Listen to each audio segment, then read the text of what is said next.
Since the invention of the printing press, there's been a battle to control disseminated information.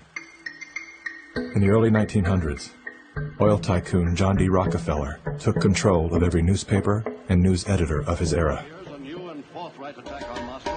He became America's first billionaire, paving the way for the power-hungry ever since. Thus began the gold rush for the modern world's most precious resource, the narrative.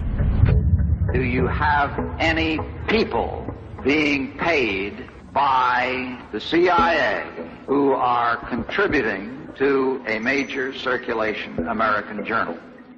During a Senate committee investigation, it was revealed that the CIA had been conducting a covert operation to infiltrate and control U.S. media. They called it Operation Mockingbird.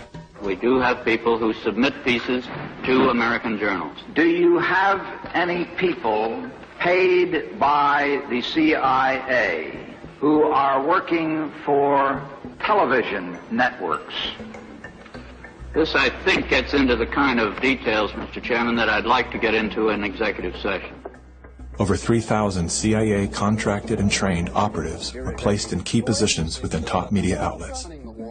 Posing as editors and journalists, these well-paid actors never dared to question the effect of their lives on the world beyond their cozy studio. How often does the CIA manipulate the media in this way? It goes beyond your wildest imagination.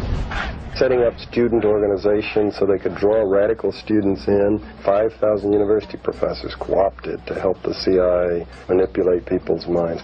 Journalists in the U.S., including big-name journalists, co-opted to function routinely to help the CIA put out stories and biases to the world. As this 1952 CIA memo says, the aim is controlling an individual to the point where he will do our bidding against his will.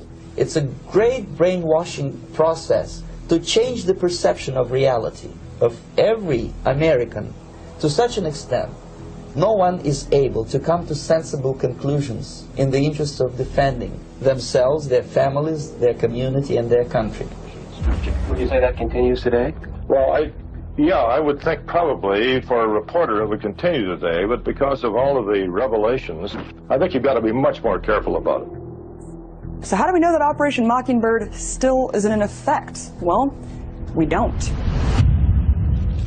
It was the Telecommunications Act of 1996 that opened the door for predatory corporations to monopolize the industries of print and broadcast. This bill protects consumers against monopolies.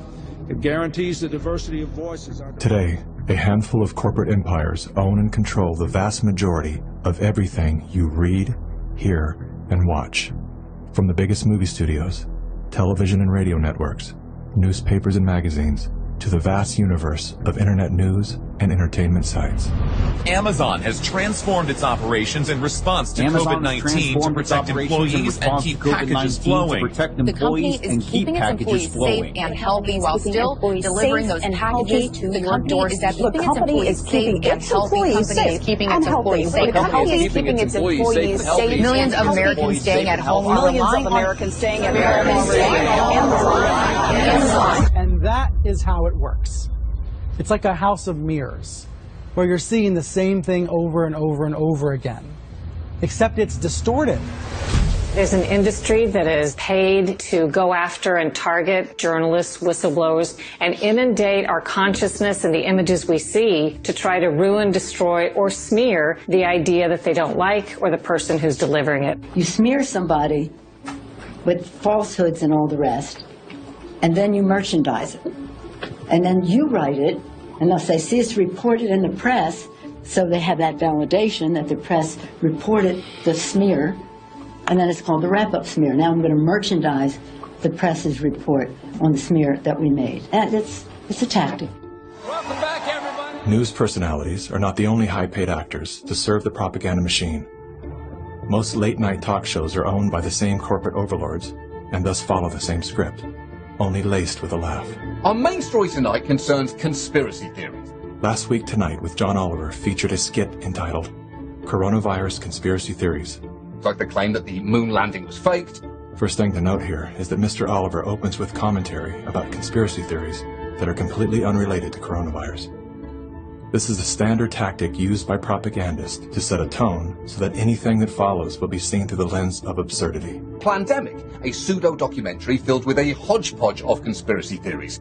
Mr. Oliver then does his best to debunk Dr. Judy's claim that she was arrested but never charged with a crime. She was absolutely criminally charged. This was not an oversight, but a blatant lie. Prior to the taping of this episode, Mr. Oliver had the official arrest documents that clearly prove that Dr. Judy was never charged with a crime. Mr. Oliver then attempts to debunk the idea that a beach, aka nature, holds any value in boosting our body's natural immune system.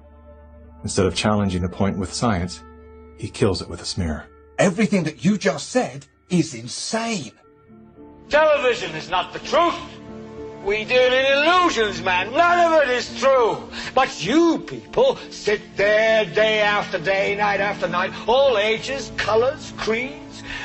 We're all you know. You're beginning to believe the illusions we're spinning here. You're beginning to think that the tube is reality and that your own lives are unreal. This is mass madness, you maniacs. In God's name, you people are the real thing. We are the illusion. So turn off your television sets. Turn them off now. Turn them off right now. Turn them off and leave them off. Turn them off right in the middle of the sentence I'm speaking to you now. Turn them off.